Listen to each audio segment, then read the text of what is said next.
Our guest is Dr. Mordechai Kedar, an Israeli scholar of Arab culture, political Islam, jihadism, Middle East affairs. He served for 25 years in IDF military intelligence and retired with the rank of lieutenant colonel. He holds a PhD in Arabic studies from Bar-Ilan University. Dr. Kedar obviously speaks Arabic, and he speaks Arabic better than most Arabs. كنا في القدس قبل أكثر من 3000 عام عندما كان آباء المسلمون يشربون الخمر والنبيذ ويعيدون البنات ويعبدون العزى واللات والمنات في البادية العربية. Dr. Kedar, thank you so much for joining us on the show today. Yishai, it's my pleasure, if not to mention the honor. Okay, so the reason I really wanted to have you on the show today, we always love having you, but first let's get a sense of what's going on around here. I guess the biggest picture that everybody's concerned about is the potential war with Iran. The United States is moving in assets. The Abraham Lincoln Carrier Group is in the region now. It steamed over here, and other assets are flying in. Big jets are moving into various bases, including into Jordan. And there's definitely a kind of sense that something's going on. Some airlines have canceled flights to Israel, and this is coming after the 2-week bloodletting in the streets of Iran and the capital Tehran. In which who knows how many people were actually murdered. Okay, let's watch together just a little sense to get a little bit sense of what it felt like over there in Iran.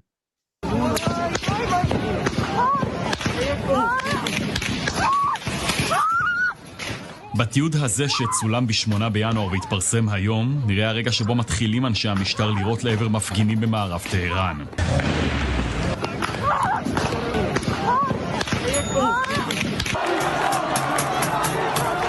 בשעה שהתמונות הללו צולמו, איראן כבר הייתה מאחורי מסך הברזל התקשורתי, מנותקת מהעולם, בין השאר בניסיון למנוע מהתיעוד הזה ורבים אחרים להתפרסם. Okay, so Iran was in blackout so that you wouldn't see these images and you wouldn't see the shooting that people faced there. The regime shot its own people. How many are dead? Maybe 20,000. So our first question to you, Dr. Kedar, is what's the story in Iran? Is there going to be, are we preparing for war with them? What are the Iranian people feeling? Are they feeling betrayed by President Trump? Are they feeling that they died for nothing? Or do they feel that this is the beginning of revolution and the return of Iran to the state that it was before the Islamic Revolution? Well, I wish there was a prophet to answer your questions. The problem is that I'm not, and I'm a human being. And the world today is actually run by one person, President Trump. And in my daily conversation with him, I try to ask him what his plans about Iran are, and he refused to tell me. Okay, I don't speak to him every day. But what I'm saying is that I think that nobody, I hope that Netanyahu knows what the real plans of Trump are. What to do with this giant armada, which is bringing to the Southern Sea and to the Arabian Sea or the Indian Ocean towards Iran.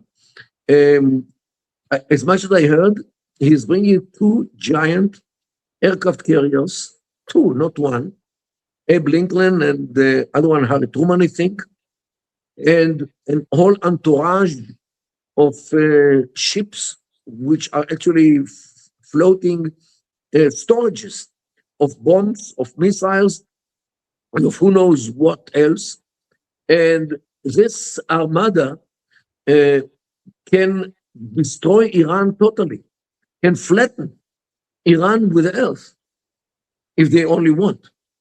And I really don't know what he's planning. Maybe he will tell the mullahs in Iran, hey guys, you have 24 hours to leave Iran, all of you, from the first to the last, before I kick the hell out of you.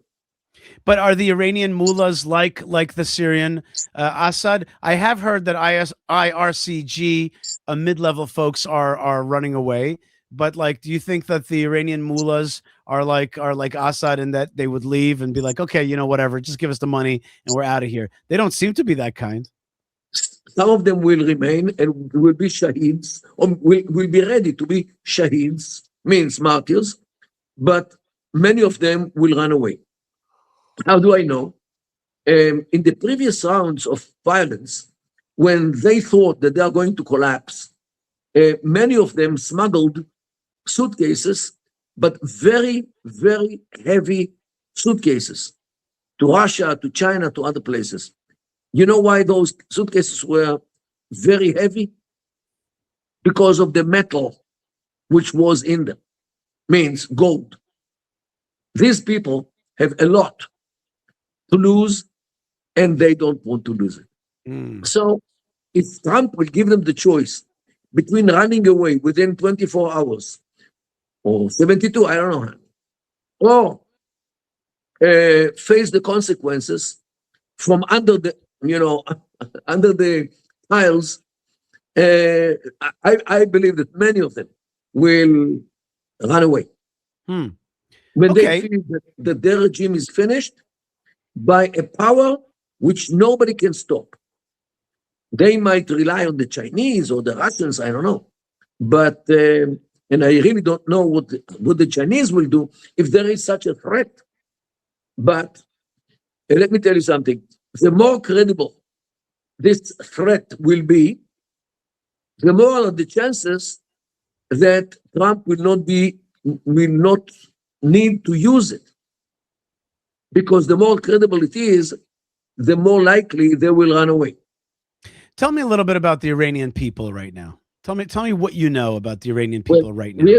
We have to divide sharply, especially today, between the regime and its supporters, which I estimate at around 5% of the population. Mainly those who are the benefactors from the regime. Those who get the money, those who are employed by the regime, those who are in the IRGC, means the Revolutionary Guard, the Basij, the police, maybe the army as well, ministries and authorities which belong to the country. They are loyal to the regime. I think that most of the people who are not directly benefiting from the regime, like the merchant in the bazaar, the students, the women, in the street, the people who are walking, these people suffer tremendously because of the corruption, which brought the collapse of the currency, which brought the fact that they cannot even buy food because the prices are exorbitant and they cannot pay, mainly because of the deterioration of the value of the money. And whom do you think they blame? They blame the regime. These people don't blame Israel. The regime, of course, blames Israel and the United States for undermining the Iranian economy. Of course, they will try to blame the others. They will never blame themselves because in their view, they are like the Mahdi. They are masumin, means infallible. That's what they think about themselves, especially the mullahs. So they are totally detached from the people. The people today actually turned against Islam, not because of the Islamic oppression. They burn mosques. This is unprecedented. When the people in the street burned hundreds of mosques all over Iran during the last 3 weeks. Women are running around without hair veil, not with partially, totally without hair veil. And people are demonstrating with a former flag with a lion on it, which is against Islam, because you are not supposed to draw animals in Islam. That's why they changed the flag from the animal, from the lion to Allah in the revolution, Islamic revolution. So now people are running in the streets with the old Zoroastrian, to say, flag. And this actually shows how much they are sick and tired of this regime which imposed Islam on them. You know, the mosques, even those which are functioning, are empty. Only handful of old people would go to the mosque. The youngsters, you don't see them in mosques. The youngsters are, most of them, are totally secular to a degree that many of them deny Islam. And there is the new movement in Iran to go back to the Zoroastrianism, means the religion which was before Islam came to Persia. So this is what happens there. There is a giant gap between the government and its supporters on one side, and most of the people, especially the Persians. However, and here we have to add, as much as people are against the government and against the regime, there are also in the minorities, like the Arab minorities and the Balochi and the Kurdish and the Azerbaijani and the Turkmens as well, people who do not want only to kick out the government or the Mullah regime, they want to get rid of the state, means the Iranian Union under the Persian oppression. They want independence for the Arabs and the Ahwaz, for the Kurdish people in the eastern Kurdistan, the southern Azerbaijan, southern Turkmenistan, and western Balochistan, which are all part of the Iranian land or Iranian state. These minorities, or at least many people in these minorities, want independence, want to break the state down, as was happened in the Soviet Union, which was divided according to ethnic lines to stable states. Kazakhstan, Uzbekistan, Tajikistan, Turkmenistan, Azerbaijan, this is what happened in Soviet Union. The same thing happened in Yugoslavia. Right. Which today you have Croatia and Serbia and so forth, and Czechoslovakia as well. Those minorities in Iran, by the way, the Persians are also minority. There is no majority in Iran to any ethnic group. Those minorities, which are non-Persian minorities, many of the people, especially recently, they want totally independence, just like what happened in the Soviet Union. So if the regime falls, the country falls apart, or does it hold together some kind of union? Does Iran remain, or does it become all these, a broken country, or broken up into smaller stands, or what you would call emirates, maybe? Since I don't see on the ground an alternative government with force, with police, with army, with whatever, in order to maintain law and order, most probably the country will sink into an all-out war between everybody and everybody. It might really turn into a real chaos. It will be a real chaos, let's say, for some weeks, until maybe the Shah, Reza, will land in Tehran and will call everybody to stop riots and stop the clashes, and to gather under his aegis. Maybe many will not obey him, especially in the minorities, which are not Persian, because they don't want him, just like they didn't want his father or the mullahs, because they don't want the Persians at all. They want independence to the Arabs and the Kurds and all the other ethnic minorities.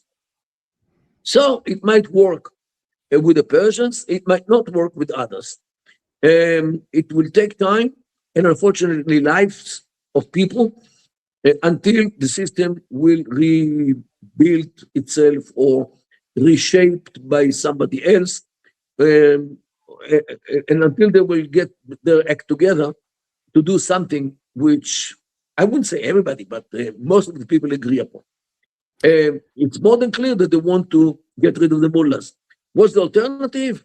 I think that the number of alternatives is more or less the number of the people. Everyone dreams about something else.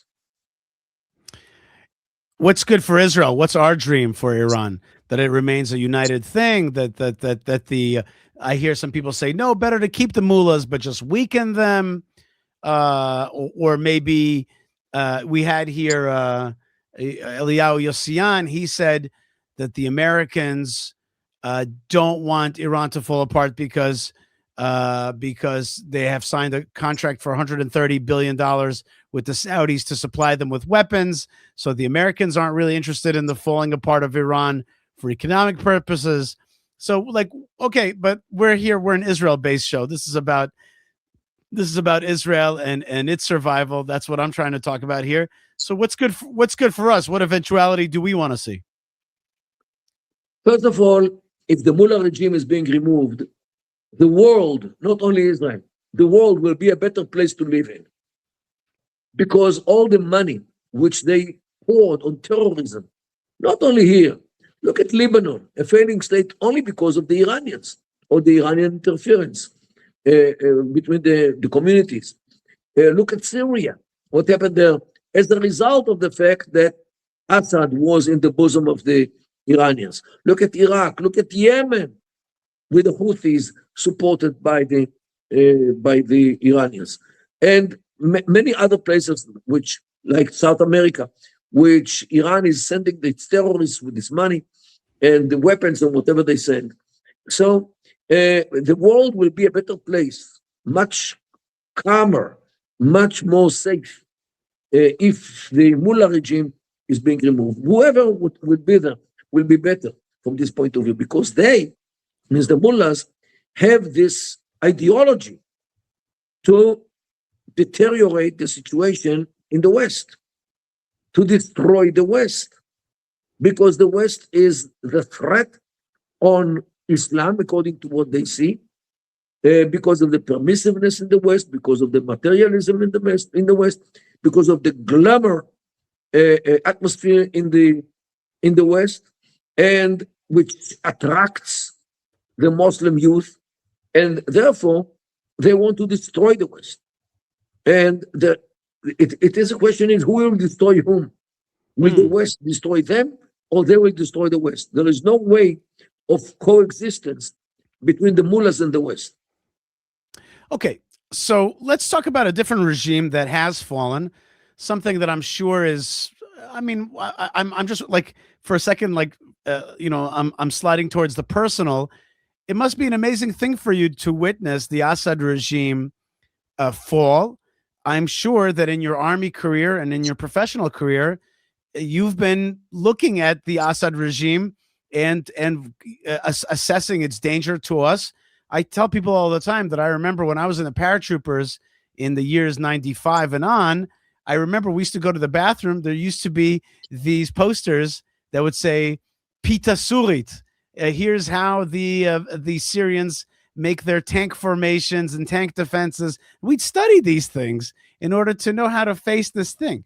So the Syrian regime, it's not there anymore. And instead we have this Golani regime. Now Golani could have tried to just keep it quiet, but in the meantime, he seems to be some kind of butcher. And to correct me if I'm wrong, he's already butchered he's fought with the Alawites, he's fought with the Druze, and now the Kurds are next. Let's take a little bit of a video. Let's take a look at a video about how Golani is dealing with the Kurds right now. السورية مودية שהושגו הבנות מול הכורדים על הפסקת אש. الطرفين اتفقا على دمج جميع القوات العسكرية والأمنية لقسد ضمن وزارتي الدفاع والداخلية مع استمرار النقاشات حول آلية الدمج التفصيلية. كما ستدمج المؤسسات المدنية ضمن هيكل الحكومة السورية. אלא שבצל אותה הודעה, ביממה האחרונה הגיעו מהחזית בין הכוחות הכורדים לכוחות השלטון הסורי בצפון סוריה תיעודים קשים של התעללות כביכול של אנשיו של אחמד השארה בלוחמים ובלוחמות הכורדיות. هاي أحلى هدية لك منها فالو. شو اسمك وليه؟ اسمي نارين. وانت وليه؟ במהלך הימים האחרונים Those were captured, reportedly captured Kurdish women in the hands of Ashara Jolani's forces. And basically there's been some kind of fighting. Kurds are running away and women are being captured and caught. Let's just watch a few more minutes here. ובצל ניסיונות כושלים להגיע להסכמה בין המשטר הסורי לבין הכוחות הכורדים, הצבא הסורי המשיך להתקדם, והכוחות הכורדים נסוגו למעוזיהם האחרונים בצפון סוריה, העיר אל-קובאני צפונית לחלב ומחוז אל-חסקה. מי שכבר ניצל את הכאוס שנוצר בעקבות המתקפה נגד הכורדים הוא ארגון דאעש, שלא מעטים מאנשיו בחסות הקרבות ברחו מבתי כלא וגם במחנה So ISIS fighters who were imprisoned in Syria have now been let free by the Syrian forces, and probably we can assume that they're joining up with the Syrian forces. Ashara Jolani is a former ISIS guy, or maybe the word former is not correct. Now they are freed out there to join the forces to continue their fight against everybody that's not exactly them. So, okay, Professor Dr. Mordechai Kedar, tell me a little bit about Ashara Jolani. Tell me a little bit about the Kurds. Go ahead. First of all, Ashara, his history, his personal history, is the ISIS and Al-Qaeda.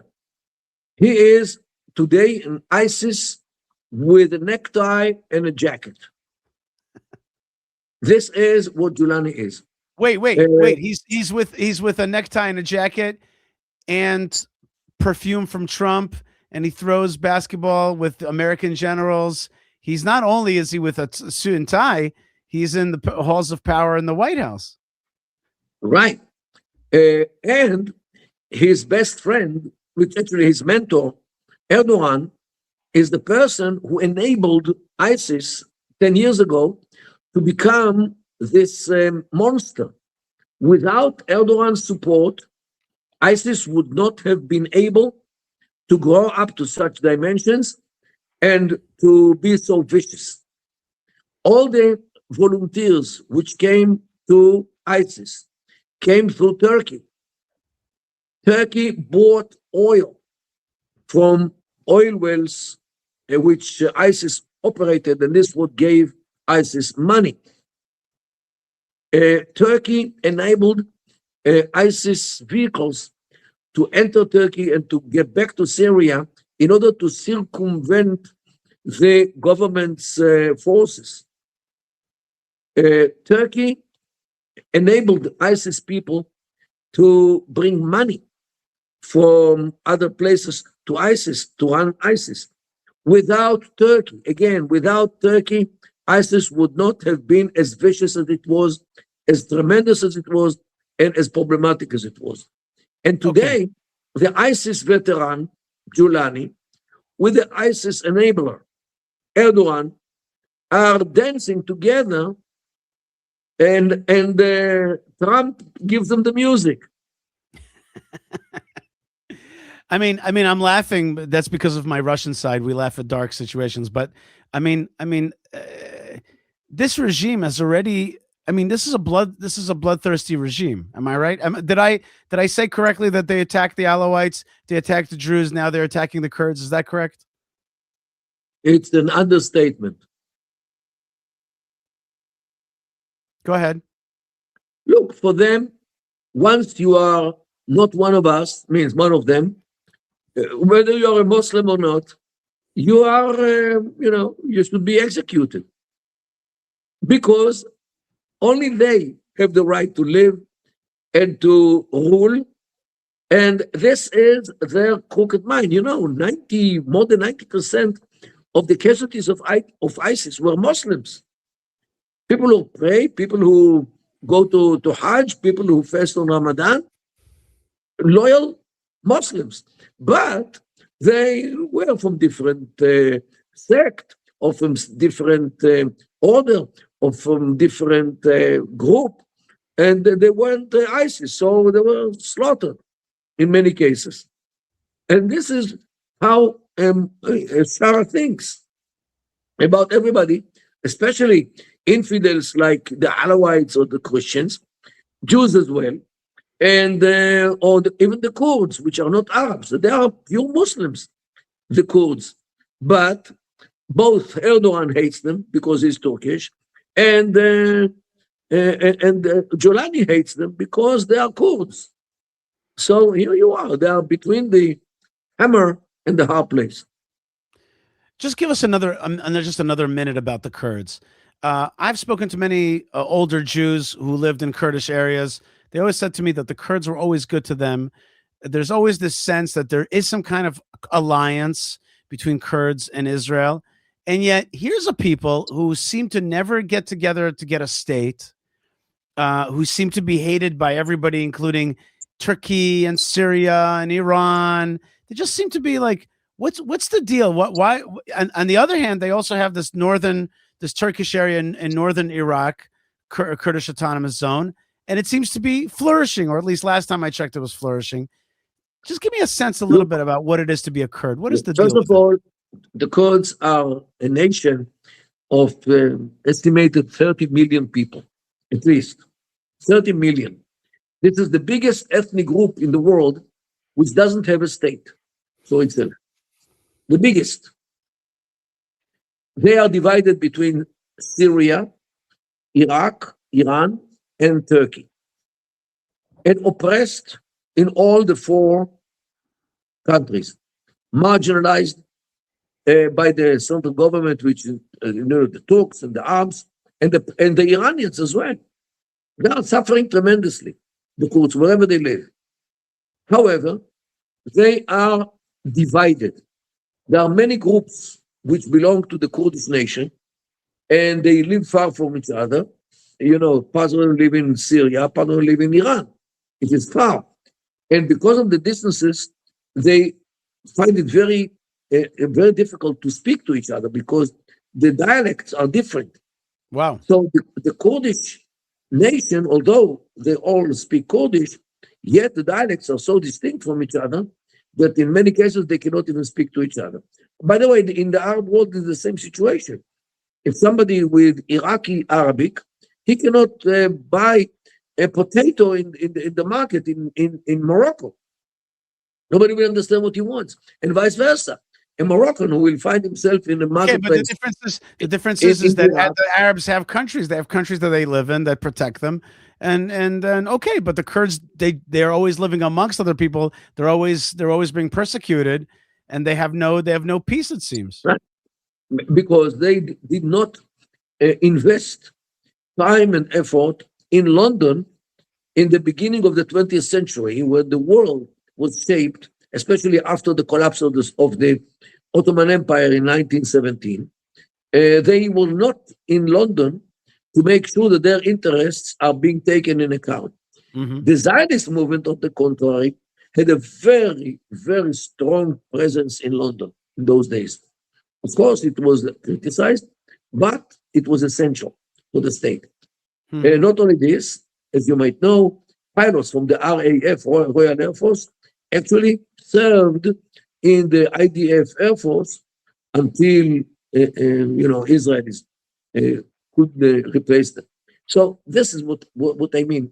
The Zionist movement worked in the international arena in order to be acceptable. Look, since the Balfour Declaration, 1917, Sanremo decision in 1920, and all the decisions of the United Nations after 1945, and before and by the League of Nations. The Zionist movement was very active through the years with those countries and people who influenced the international community. The Kurdish people did not invest anything. They didn't have delegates, they didn't have an organization. First of all, because they cannot agree with each other. Start with this. Secondly, because of their distances between themselves. So every group thinks by itself, for itself, without taking into account the whole nation.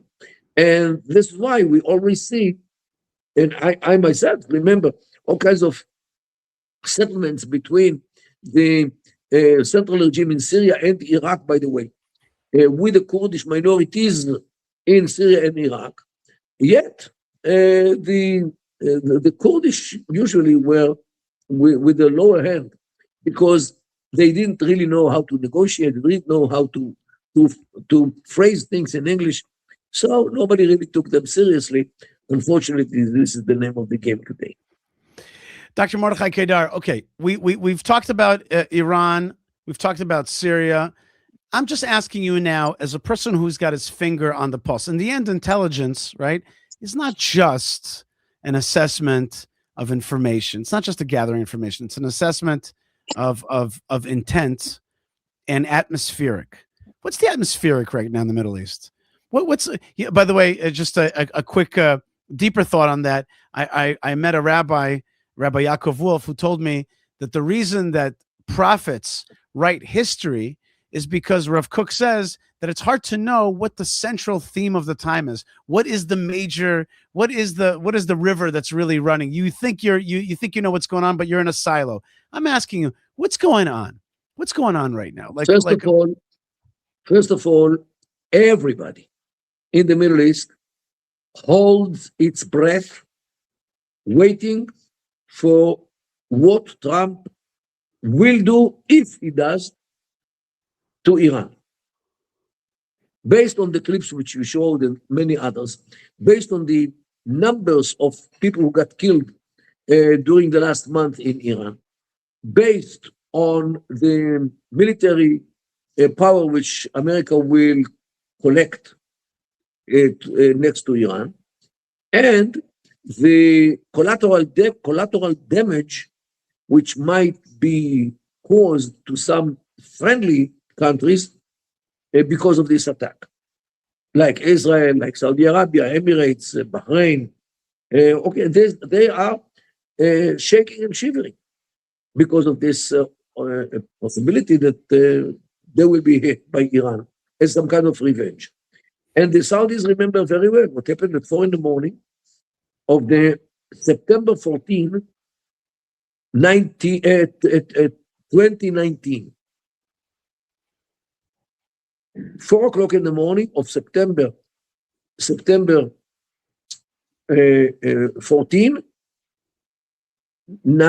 2019. And that morning, early morning, Iran attacked Aramco facilities, 2 Aramco facilities in Saudi Arabia, one in Abqaiq and one in Khurais, and they destroyed them totally.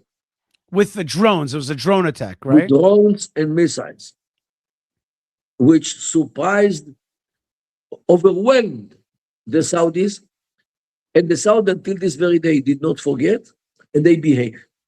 Because otherwise, Iran is too close for them to hide. Okay, so this is one thing. Second thing, what we see means the Trump intentions vis-a-vis Iran. This is something which everybody in the Middle East is trying to find out. Second thing is what will be in Iran if Trump attacks Iran. Will the regime collapse or not? How many people will be killed in the streets in order to convince the people in the government or the regime to run away? So this is the unknown about Iran is too big, and people are, they told me, many of people who know me, is it safe to buy a flight for Saturday, 2 days from today, or Sunday, 3 days? What do you think, Dr. Kedar? So I say to everybody the same thing. I don't know. This is something which President Trump doesn't tell me every day. So this is the situation. The second thing, or another thing which concerns people in the Middle East, is what will happen with Gaza. People want to see an end to this agony. It is too long, 2 years, too bloody. Not that they love the Palestinians so much, but definitely here there is some agony of people, real people, women, children, who are really suffering. Nobody claims that they are not suffering. So, yeah, people do not want to see. They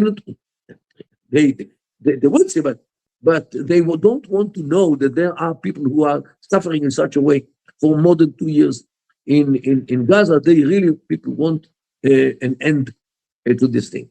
The third thing, which today is news in the Middle East, is the struggle between Saudi Arabia and the Emirates. These two countries or two entities, Saudi Arabia and the Emirates, the Gulf Emirates, were supposed to live in peace with each other and to cooperate, for the good of everybody. And this is what they were supposed to do. However, because of unknown reasons, Saudi Arabia started to attack the Emirates and to blame them for normalizing the relations with Israel. And to what? And to what? And to what about Israel? They blame. Oh, blame them. Okay. The Emiratis. This is something which, and not only this, Mohammed bin Salman, the actual leader of Saudi Arabia, he connects himself with the Muslim Brotherhood, which is totally against all the theories, which know very well that the Muslim Brotherhood is some organization which came out from Islam, and nobody really thinks that it says, especially in Saudi Arabia. I thought everything about this guy Mohammed bin Salman has been turned on its head for me. First, I thought he was strong. Then explained to me that he's actually weak. I thought he was going to be a reformer. Now he's turning back to jihadist roots. I was looking towards a new Middle East, Abraham Accords. Remember when they gave us the flyover rights over Saudi Arabia? I was excited about that, but it's all, yeah, but it's going away now. Okay, but the atmosphere is going away now. The atmosphere, of and today, Saudi Arabia sides with Turkey, sides with the Muslim Brotherhood, sides with Iran in many cases. Saudi Arabia is not familiar to many researchers, which took things like the tension between Saudi Arabia and the Muslim Brotherhood as some kind of given. But when you say Saudi Arabia, do you mean Saudi Arabia or do you mean Mohammed bin Salman? Like maybe there's the great man's theory of history. Maybe we're not talking about a country. We're talking about a dude, right? And just like you said in the beginning of the broadcast, the interview, you said that it's about Trump. He's deciding. Of course, we know, by the way, that it's God that really decides. But I'm asking you, like, is it this man? Is he as we say in Hebrew, hafachpach? He changes his mind often. Is that the issue? Who is this guy, Mohammed bin Salman? What's his problem? No. First of all, he has domestic problems. Many in Saudi Arabia think that he was not supposed to be the next king because there are his cousins, the sons of the former kings, not Salman, those who were reigning this country before Salman, Abdullah, Faisal, and others. And they have also sons who are older than Mohammed bin Salman, who are much more experienced and much more capable to run the state. That's at least what they think. So why should Mohammed bin Salman be the successor? And the question of succession is today the most agonizing point or agonizing issue in Saudi Arabia. Dr. Kedar, your sikum, your overall outlook for the Middle East right now. Oh, and we forgot to mention the Kurds, the Druze, Alawites of Syria, who are embattled right now, facing this jihadist regime, which has the support of the Trump administration. Look, what I say now is valid to now, because in an hour things can be dramatically altered. let alone day, 2 or 3 days. And we are living in such a period in history which major events on the global stage are in doubt. There are people who plan them, and there are people who are not sure at all if these events will take place, really take place. So this is definitely a period of time which the world never experienced. The world never experienced such a situation. We don't know what will be tomorrow in Iran. Will the Iranian regime remain or not? Let's hope that these steps which Trump plans will not destroy the world. Mm-hmm. Indeed. So you're talking about really the English word for what you're describing is volatility. It's a very volatile time right now in the Middle East. Dr. Mordechai Kedar, you'll be on speaking tour in Florida in a few weeks. I might be there as well. People should definitely follow you and get to your lectures, your erudite lectures there. And thank you so much for joining us here today. Thank you so much, Sharon.